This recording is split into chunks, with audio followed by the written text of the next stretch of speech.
जब धनुष उठाया तो बाण का संधान नहीं जानता था, परंतु सीख गया। धनुर्धारी और राजा में बहुत अंतर होता है कर्ण। धनुर्धारी अपनी इच्छा से अपने शत्रु पर वार कर सकता है, किंतु राजा स्वयं अपनी प्रजा पर प्रहार करे असंभव है। अब कुल और जाति के आधार पर चयन करने का कारण तुम्हें समझ में आएगा। शासन क्षत्रियों का गुण है, सूत का नहीं। इसका भान तुम्हें शीघ्र ही होने वाला है। तुमने ये नहीं सोचा कि हस्तिनापुर के अधीन होने के उपरांत भी अंग राज्य में आज तक शासक क्यों नहीं है। मेरा एक सुझाव है, भूल कर भी अंग प्रदेश जाने का प्रयास मत करना, क्योंकि तुम जब वहां पहुंचोगे तो तुम्हें भान होगा कि राज मुकुट पहनकर तुमने बहुत बड़ी भूल की है।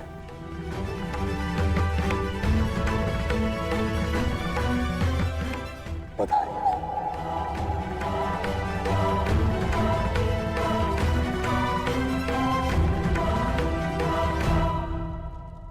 रुकिए!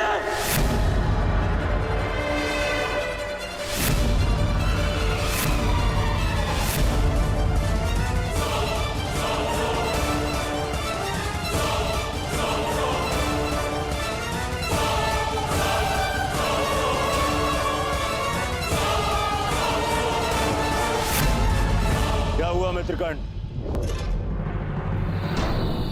मैंने अंगराज बनना स्वीकार किया, एक परिवर्तन के लिए, जनता के उत्थान के लिए। जो शासन में अनुशासन न ला सके वो कैसा राजा? जो प्रजा में शासन के प्रति विश्वास न जगा सके वो कैसा प्रशासक?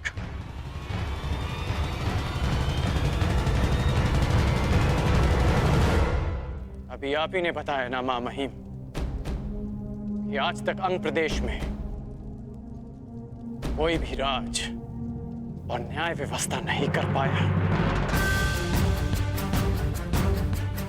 इसलिए मैं घोषणा करता हूं कि जब तक मैं अंग प्रदेश में अच्छे शासन और न्याय व्यवस्था की स्थापना नहीं कर देता, मैं ये मुकुट नहीं पहनूंगा।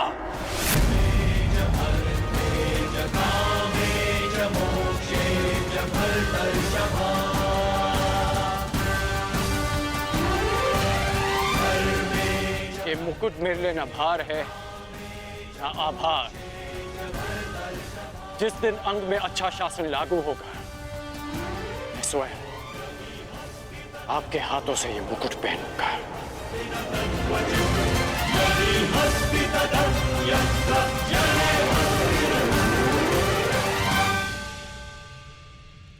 गुरु परशुराम के एक शिष्य भीष्म ने एक अखंड प्रतिज्ञा ली थी और आज एक अखंड प्रतिज्ञा गुरु परशुराम का दूसरा शिष्य करण लेता है।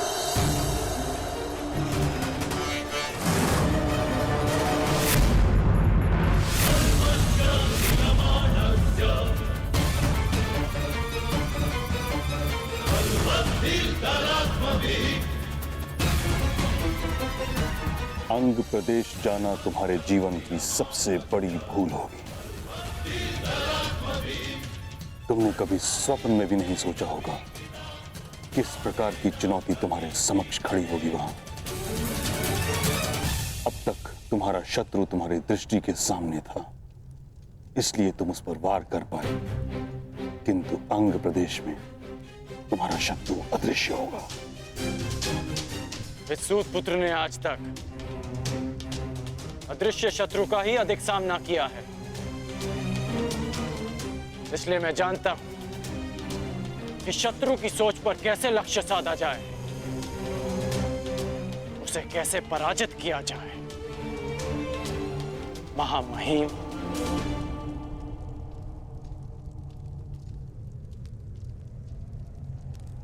राज्य अभिषेक अनिश्चित काल के लिए स्थगित होता है।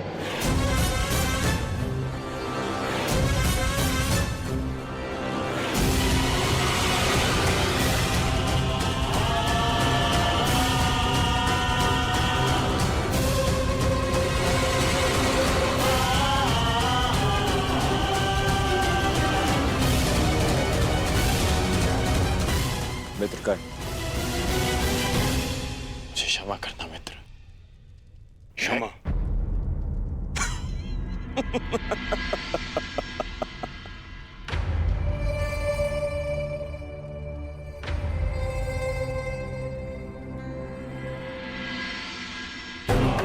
तुम क्षमा के नहीं, तुम सम्मान के पात्र हो मित्र। आज तुमने यह साबित कर दिया कि मैंने तुम्हें अंगराज बनाकर कोई भूल नहीं की। अब हम दोनों के पास में एक एक लक्ष्य है और ऐसा प्रतीत होता है हम दोनों का अभिषेक भी एक ही साथ होगा, तुम्हारा अंगराज के रूप में और मेरा हस्तिनापुर के युवराज के रूप में।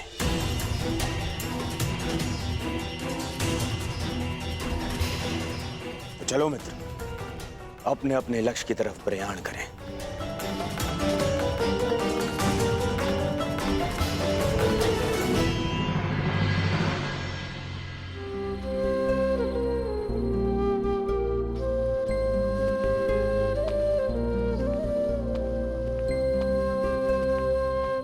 राजमाता, आप अभिषेक के शकुन के विषय में कह रहे थे।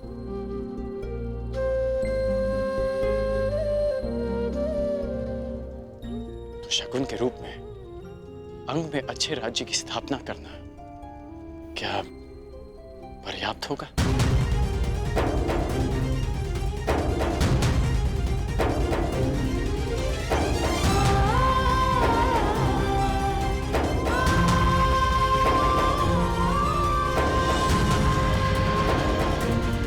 विजयी होना पुत्र, जीवित रहना।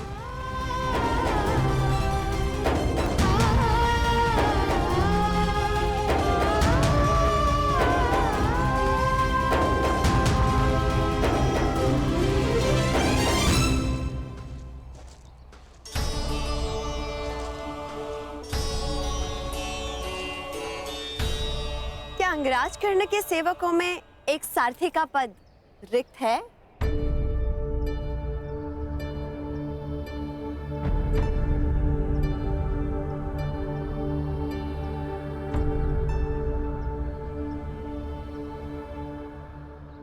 ये यात्रा बहुत दुर्गम और दुस्साध्य होने वाली है।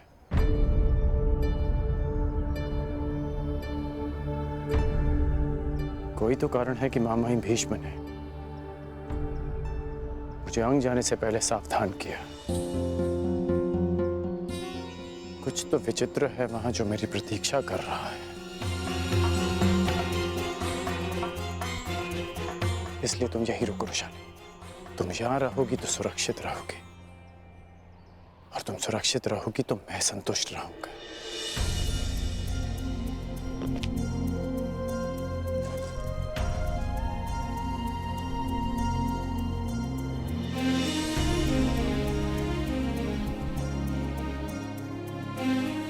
अपना धनुष्य दो धनुर्धारी।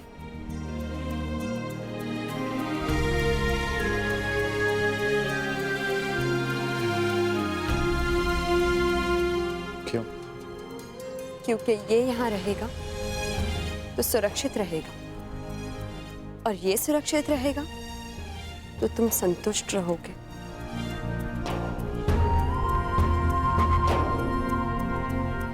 अंगराज कर्ण, अंग की इस यात्रा में ये धनुष और मैं, हम दोनों तुम्हारा बल है। ये धनुष तुम्हें शत्रुओं से संघर्ष में काम आएगा, और वृषाली शत्रुओं की सोच से संघर्ष में।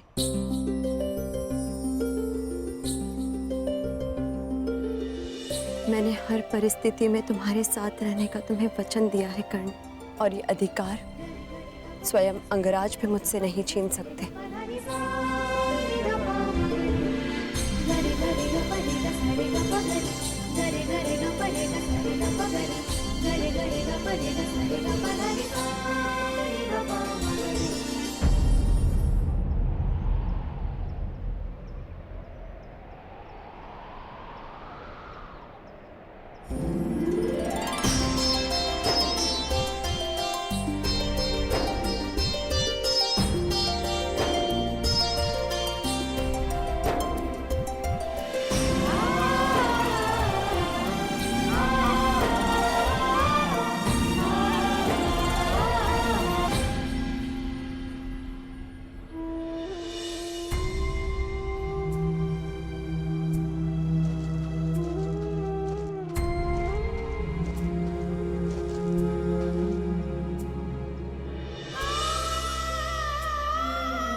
राज्याभिषेक के समय राधा अपने राधे को आशीष नहीं दे पाई, परंतु अंगराज कर्ण को अपने जीवन के नए मार्ग पर जाने से पहले उसकी माता एक सीख देने आई है। कर्ण, नियति ने तुम्हें सदा दुर्गम मार्ग दिया है। निश्चित रूप से अंग का मार्ग भी सुगम नहीं होगा। जब कभी ऐसे परिस्थिति में फंस जाओ कि मार्ग ही ना सूझे, तो स्मरण रखना कि तुम्हारी माता तुम्हारा मार्ग देख रही है। जब कभी भी पराजय सामने खड़ी हो, तो स्मरण रखना तुम्हें स्वयं के लिए नहीं, अपनी माता के लिए विजय करनी है। अपने कुल के उत्थान के लिए जीतना है, समाज के परिवर्तन के लिए जीतना है।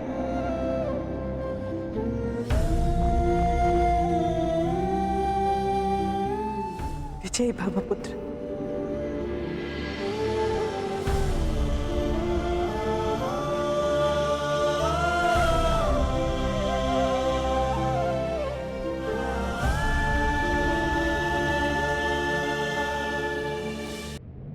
आज तुम सब गुरु राजकुमारों के लिए मेरी गुरु दक्षिणा चुकाने का अवसर ही नहीं, अपितु तुम सब की ये अंतिम परीक्षा भी है। देखना यह है कि तुम सब में से कौन वो योग्य योद्धा होगा जो हस्तिनापुर की रक्षा करने में सक्षम होगा। कौन होगा वो जो हस्तिनापुर का योग्य युवराज बनेगा।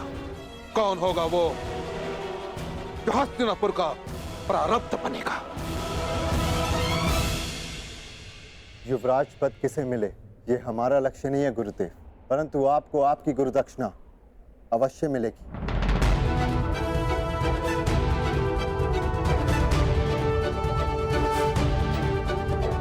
आज्ञा दीजिए गुरुदेव। यशस्वी भव, विजयी भव। प्राण की आज्ञा दीजिए ज्येष्ठ पिताश्री। युधिष्ठिर, तुम धर्म और नीति के स्वयं ज्ञाता, परंतु तुम्हारा ज्येष्ठ पिता होने के नाते मैं तुमसे कुछ कहना चाहूंगा। पांचाल नरेश के साथ क्या करना है ये आचार्य तुम्हें बता चुके, परंतु 105 कुरु कुमारों के ज्येष्ठ होने के नाते अपने अनुजों की सुरक्षा करना भी तुम्हारा ही दायित्व है। मैं अपने प्राण देकर भी अपना दायित्व पूरा करूंगा महाराज।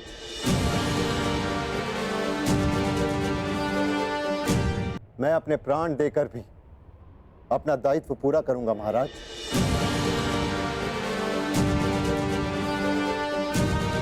पिताश्री, विजयी होने का आशीर्वाद दीजिए। दीर्घ आयु भव पुत्र, सुरक्षित लौटना। प्रयाण करो।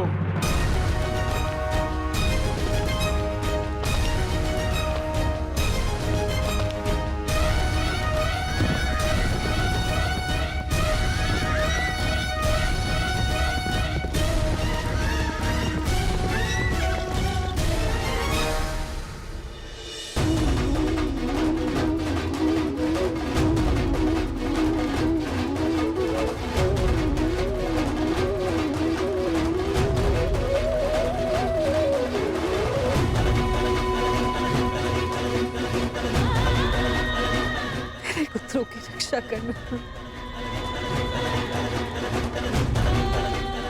मेरे कर्ण की रक्षा।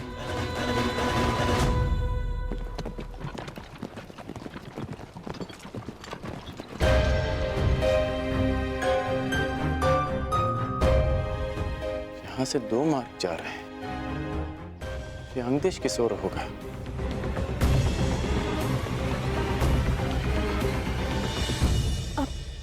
वो देखो, वो यात्री, उनसे पूछते हैं। सुनिए महोदय, ये अंगदेश किस ओर होगा? अंगदेश? नहीं नहीं नहीं नहीं नहीं नहीं नहीं अरे क्या हुआ? नहीं नहीं नहीं नहीं नहीं।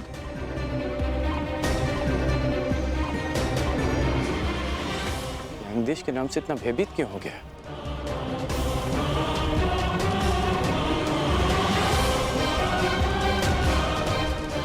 प्रणाम यात्रीगण,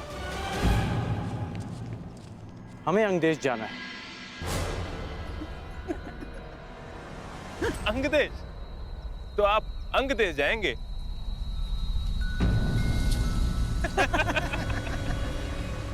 आप हंस क्यों रहे हैं? जिसके पास तनिक भी बुद्धि हो वो अंग की ओर नहीं जाएगा। आप मात्र मार्ग बताइए, लक्ष्य मैं साध लूंगा। तो ये दाहिना मार्ग पकड़ लीजिए मित्र। किंतु आगे जाके जब प्राण संकट में पड़े तो हमें दोष मत दीजिएगा कि हमने आपको चेतावनी नहीं दी।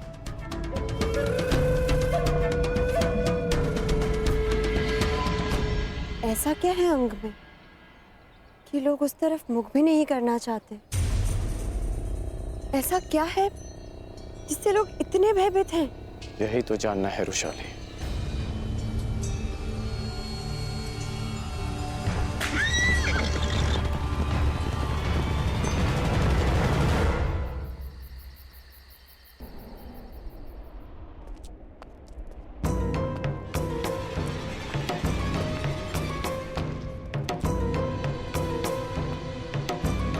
प्रणिपात महामहिम।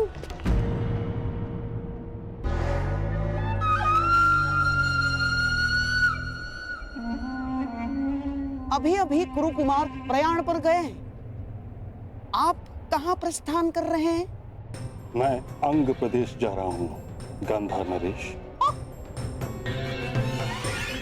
अंग प्रदेश जाने का प्रयोजन क्या हो सकता है महामहिम?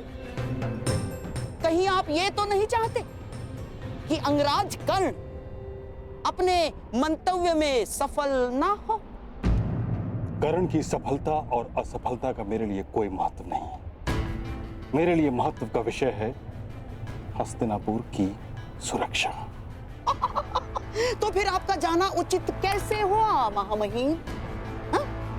अब सारे कुरुकुमार पांचाल पर प्रयाण करने गए।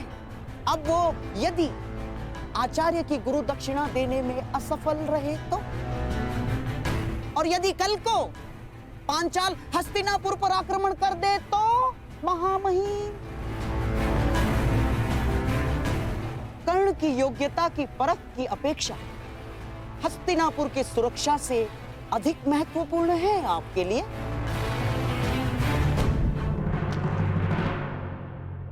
शकुनी ठीक कह रहे हैं ताछरी।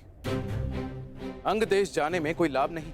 यदि मैं वहां समय से ना पहुंचा तो बहुत बड़ी हानि हो जाएगी महाराज। मैं आपका तात्पर्य समझा नहीं ताछरी। अंग, मगध और हस्तिनापुर का सीमांत राज्य है। कदाचित गांधार नरेश इस बात से अनभिज्ञ हैं कि मगध नरेश जरासंध और हस्तिनापुर के मध्य एक संधि है। वहां कोई राजा नियुक्त नहीं किया जा सकता, कोई प्रशासक नहीं।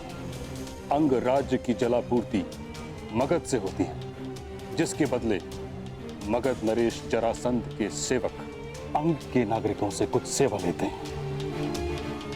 यदि कर्ण ने वहां जाकर नीति या राजव्यवस्था में कोई परिवर्तन किया तो ये संधि टूट जाएगी।